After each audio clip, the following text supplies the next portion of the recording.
Good morning, students. How are you? I hope you are fit and fine at your home. Students, welcome back our online Hindi class. Okay, today's our topic is समास. समास क्या होते हैं बेटा? समास होते हैं संक्षिप्त रूप, शब्दों का संक्षिप्त रूप समास कहलाता है. ठीक है, जैसे राजा का कुमार. ठीक है, राजा का कुमार. ठीक है, ये हमारे पास शब्द है और इनका संक्षिप्त रूप, संक्षिप्त मीन्स छोटा रूप क्या कहलाएगा? समास कहलाएगा. ठीक है, क्या हो जाएगा इसका छोटा रूप? राजकुमार. ये हमारा समास है और ये समास विग्रह है. ठीक है, तो शब्दों का संक्षिप्त रूप क्या कहलाता है? समास कहलाता है. ठीक है, समास की परिभाषा क्या हो जाएगी?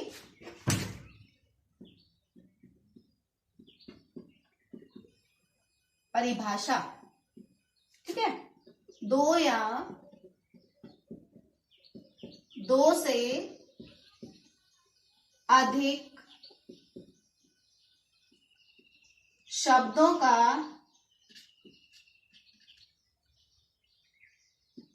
संक्षिप्त रूप समास कहलाता है.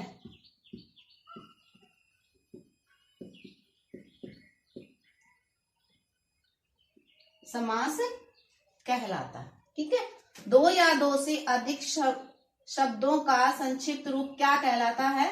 समास कहलाता है. ठीक है, उदाहरण के लिए रसोई घर. ठीक है, विग्रह क्या होगा? रसोई के लिए घर. ठीक है, तो ये हमारे पास शब्द हैं और इन शब्दों का संक्षिप्त रूप हमने क्या बनाया है? समास बनाया है. ठीक है, समास क्या होगा? शब्दों का संक्षिप्त रूप क्या कहलाएगा? समास कहलाएगा. ठीक है, अब देखते हैं हम समास के प्रकार. समास के भेद. ठीक है, समास के 6 भेद हैं. पहला अव्ययी भाव.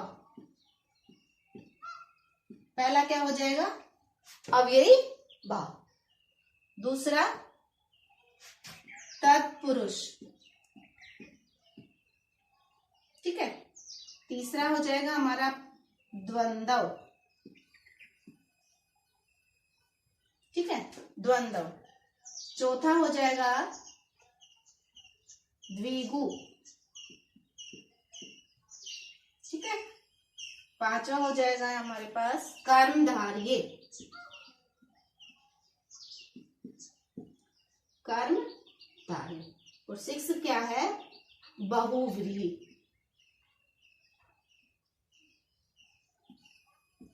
क्या है 6? बहुव्रीहि. ठीक है, तो ये हमारे क्या है? समास के भेद. पहला कौन सा है? अव्ययी भाव समास. दूसरा तत्पुरुष समास. तीसरा द्वंद्व समास. चौथा द्विगु समास. पांचवा कर्मधारय समास और छठा बहुव्रीहि समास. ठीक है, तो ये हमारे समास के 6 भेद. ठीक है, अब हम अलग अलग समास के भेद डिटेल से पढ़ेंगे. ठीक है,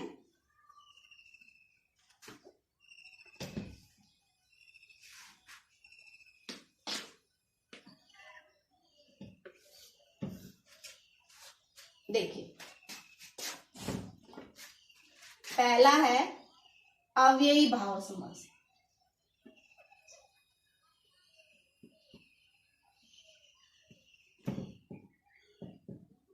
अव्ययी भाव समास. ठीक है, अव्ययी भाव समास में अव्यय होगा प्रथम पद और वो प्रथम पद अव्यय होगा, वही क्या होगा? प्रधान होगा. ठीक है। तो अव्ययी भाव समास में क्या होगा, इस समास में प्रथम पद प्रधान होगा, प्रधान होगा और वही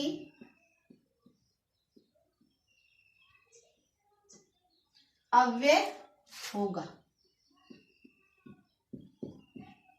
ठीक है, प्रथम पद प्रधान होगा और वही अव्यय होगा। ठीक है, जैसे उदाहरण देख लीजिए इसका,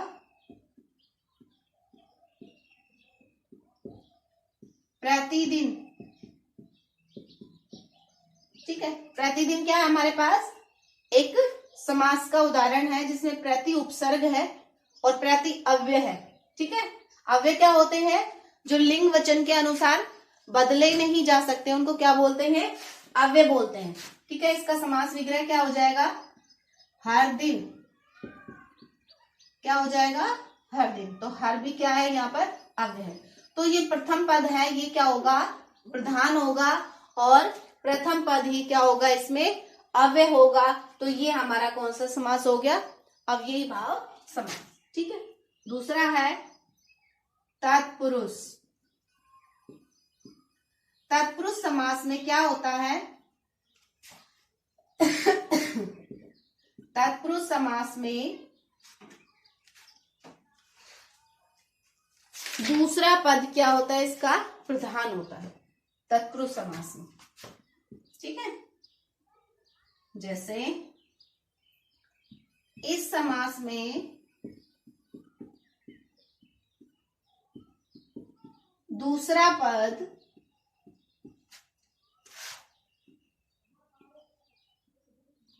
प्रधान होगा, इस समास में दूसरा पद प्रधान होगा और कारक चिन्हों का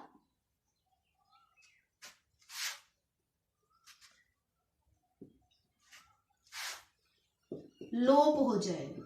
लोप मीन्स गायब।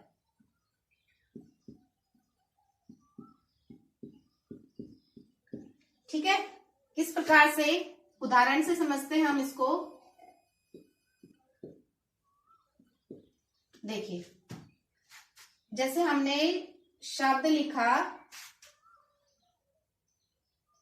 तत्पुरुष समास का शब्द शरणागत। ठीक है, शरणागत शब्द है। ठीक है, इसका समास विग्रह क्या होगा, शरण को आगत। शरण को आगत। ठीक है, यहां पर दूसरा पद प्रधान है इस समास में और ये कारक चिन्ह है। जब समास करेंगे तो इन कारक चिन्हों का क्या हो जाएगा, लोप हो जाएगा। ठीक है, ये कारक चिन्ह है को, ठीक है, कर्म कारक है ना, तो इसका क्या हो जाएगा, लोप हो जाएगा जब हम कारक बनाएंगे, सॉरी समास बनाएंगे। ठीक है, एक और देख लीजिए उदाहरण, वनवास। वनवास शब्द है, इसका समास विग्रह क्या हो जाएगा, वन में वास। वन में वास।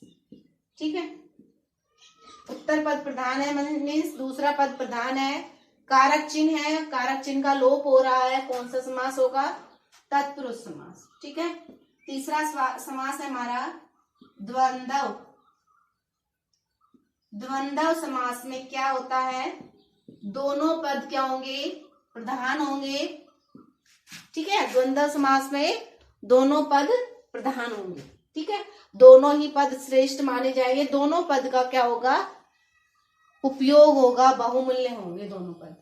ठीक है, तो इस समास में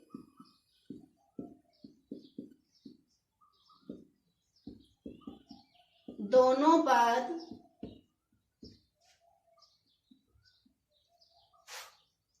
प्रधान होंगे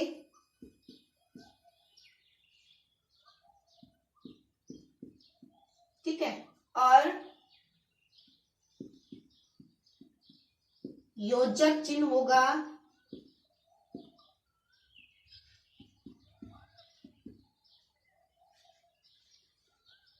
योजक चिन्ह होगा, ठीक है।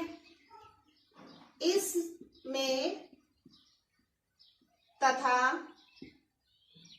या, और इन शब्दों का प्रयोग होगा।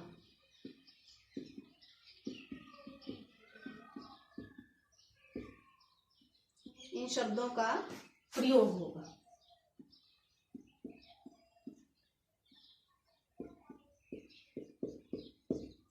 इन शब्दों का क्या होगा? प्रयोग। कौन से शब्द? या, तथा, और। उदाहरण जैसे बहन, डैश, भाई, ठीक है, बहन और भाई।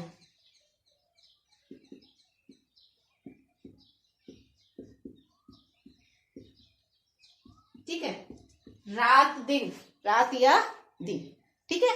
तो ये हमारे क्या हो जाएंगे? द्वंद्व समास हो जाएगा, जिस समास में दोनों पद क्या होंगे?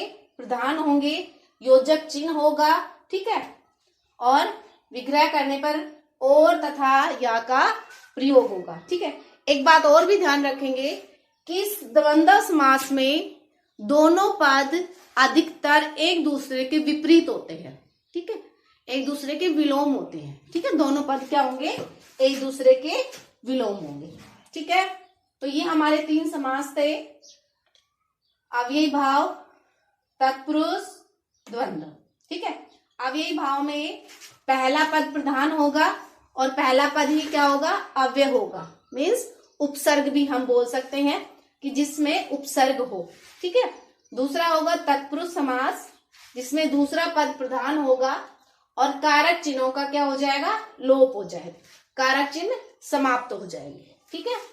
जैसे शरणागत शब्द है, शरण को आगत, तो को शब्द है हमारा यहाँ पर समाप्त हो गया, लोप हो गया। तीसरा है द्वंद्व समास। इस समास में दोनों पद प्रधान होंगे, ठीक है, या तथा और का प्रयोग होगा और योजक चिन्ह होगा, और अधिकतर एक दूसरे के क्या होंगे? विपरीत शब्द होंगे, ठीक है। नेक्स्ट देखिए,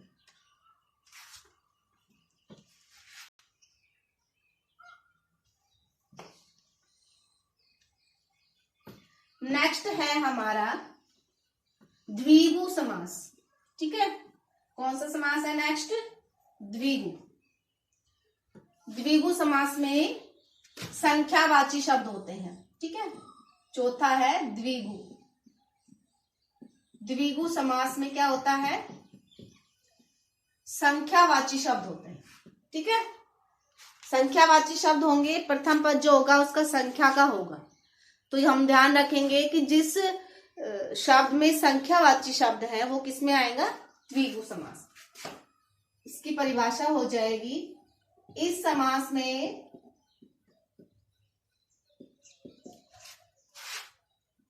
संख्यावाची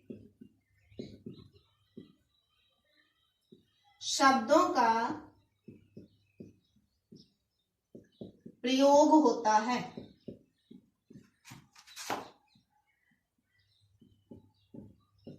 ठीक है। संख्यावाची शब्दों का प्रयोग होता है, ठीक है। इस समास में कोई भी पद प्रधान नहीं होता, दोनों ही क्या होते हैं? अप्रधान होते हैं, ठीक है। उदाहरण देख लीजिए इसका। उदाहरण में क्या होगा इसका? जैसे नवग्रह, नव क्या है यहाँ पर? संख्यावाची शब्द है, क्या हो जाएगा समास विग्रह? 9 ग्रहों का समूह, 9 ग्रहों का समूह, ठीक है। 9 ग्रह, 9 संख्यावाची शब्द है, ठीक है। समूह या समाहार का प्रयोग भी इसमें मिले, ठीक है। चौराहा, ठीक है, चौराहा शब्द में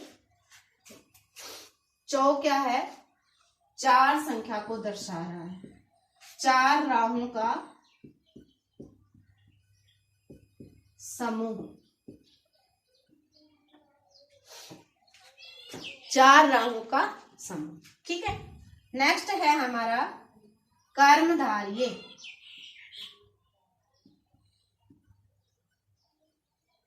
कर्मधारय समास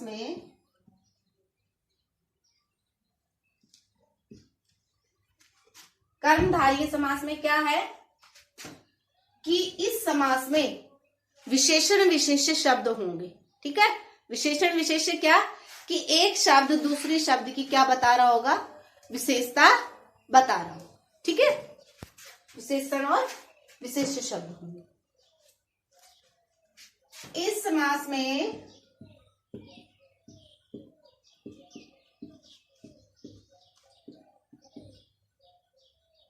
उत्तर पद प्रधान होगा। उत्तर मीन्स दूसरा पद।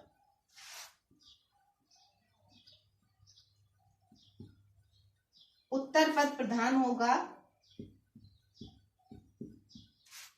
ठीक है। विशेषण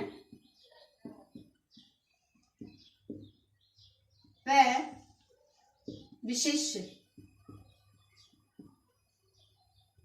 विशेषण या विशेष्य व उपमान उपमेय,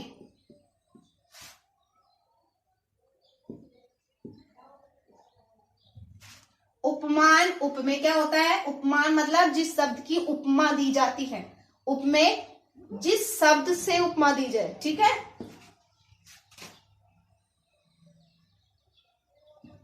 होते हैं। ठीक है। उदाहरण देख लीजिए। उदाहरण में क्या हो जाएगा? लाल मिर्च। ठीक है। लाल मिर्च। यहां पर मिर्च कैसी है? लाल है। तो लाल क्या है? विशेषता। विशेषण हो गया। मिर्च की विशेषता बता रहे तो मिर्च विशेष हो गया। लाल क्या है? यहाँ पर उपमान है। ठीक है। क्योंकि लाल की उपमा दी गई है। मिर्च क्या है? इसमें उपमा। ठीक है। समास विग्रह क्या हो जाएगा? लाल है जो मिर्च। लाल है जो मिर्च। ठीक है।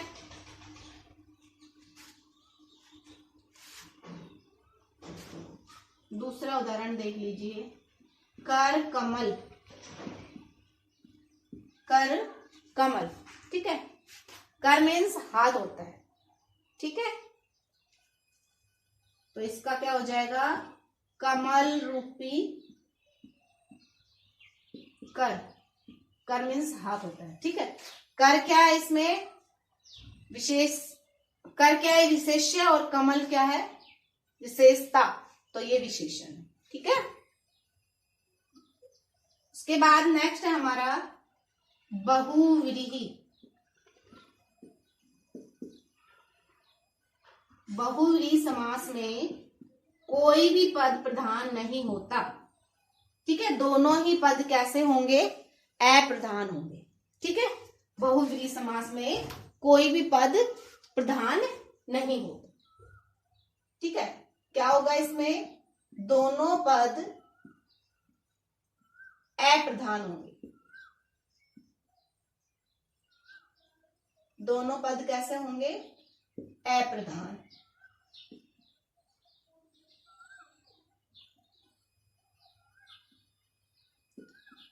दोनों पद अप्रधान होंगे। ठीक है। और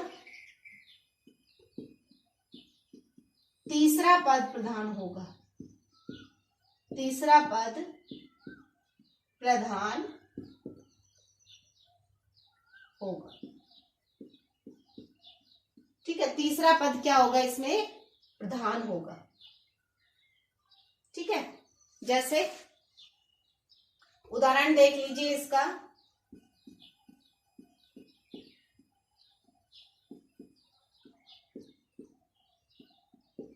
लंबोदर। लंबोदर। लंबोदर शब्द में क्या है? लंबा है उदर जिसका, अर्थात गणेश जी। क्या हो जाएगा समास विग्रह? लंबा है उदर जिसका, ठीक है, अर्थात गणेश। ठीक है, अर्थात गणेश। या ऐसे भी लिख सकते हो, लंबा है उदर जिसका, या लंबा उदर वाला। ठीक है, लंबे उदर वाला क्या होगा? गणेश। ठीक है, यहां पर लंबा क्या है? पेट। ठीक है, क्या है? लंबा पेट। दोनों पद कैसे हो गए? अप्रधान हो गए। तीसरा पद क्या हो गया? इसका प्रधान हो गया। ठीक है, मुरलीधर, मुरलीधर। ठीक है, मुरली को धारण करने वाला, मुरली को धारण करने वाला कौन है? अर्थात श्री कृष्ण, अर्थात कृष्ण। ठीक है, तो यहां पर मुरलीधर शब्द प्रधान नहीं है, श्री कृष्ण शब्द क्या है? प्रधान शब्द। ठीक है, तो ये हमारे क्या थे? समास। ठीक है, पहला समास कौन सा था? अव्ययीभाव। जिस समास में क्या है? अवयव होंगे, उपसर्ग होंगे, ठीक है, और उसका प्रथम पद क्या होगा? प्रधान होगा। दूसरा है द्वंद्व समास। द्वंद्व समास में दोनों पद प्रधान होंगे, ठीक है, और दोनों पद एक दूसरे के विपरीत भी होंगे, अधिकतर विपरीत होंगे। ठीक है, बीच में योजक चिन्ह का प्रयोग होगा। तीसरा है तत्पुरुष। तत्पुरुष समास में कारक चिन्हों का क्या होगा? लोप होगा। उस समास में हमें कारक चिन्ह देखने को मिलेंगे। ठीक है, चौथा है हमारा द्विगु समास। द्विगु समास में संख्यावाची शब्द होंगे।